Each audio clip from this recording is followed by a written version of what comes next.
बात करेंगे पाकिस्तान सिंध रेंजर्स ने खुफिया मालूमात की बुनियाद पर कार्रवाई करते हुए कराची के इलाके मियांवाली से 4 मुनशियात फरोश में मुलव्वस गिरोह के 4 मुल्ज़िमान को गिरफ्तार कर लिया है। अपडेट कर रहे हैं कि पाकिस्तान सिंध रेंजर्स ने खुफिया मालूमात की बुनियाद पर कार्रवाई करते हुए कराची के इलाके मियांवाली से 4 मुनशियात फरोश में मुलव्वस गिरोह के 4 मुल्ज़िमान को गिरफ्तार कर लिया है। मजीद जानेंगे chief crime reporter Faizan Khanzada से। जी फैजान। देखिए, पाकिस्तान रेंजर्स सिंध ने खुफिया मालूमात की बुनियाद पर कार्रवाई करते हुए कराची के इलाके मियांवाली कॉलोनी से मंशियात फरोशी में मुलव्विस गिरोह के 4 मुल्जिमान को गिरफ्तार कर लिया है।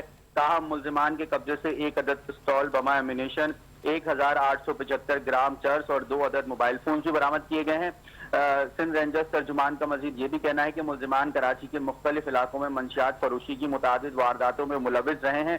ताहम मुल्जिमान ज़ाहिर खान और आमिर रोजाना की बुनियाद पर तकरीबन 2 से 4 लाख रुपए मालियत की मंशियात फरोख्त करके इन पैसों के गिरोह से सरगना इमरान उर्फ चौगी को पहुंचाते थे। ताहम गिरफ्तार मुल्जिमान की दीगर साथियों के लिए गिरफ्तारी के लिए छापे मारे जा रहे हैं। गिरफ्तार मुल्जिमान को बमा असलहा और इम्यूनेशन और दीगर मसरूका सामान मजीद कानूनी कार्रवाई के लिए पुलिस के हवाले कर दिया गया है। जी, तफसीलात के लिए शुक्रिया फैजान।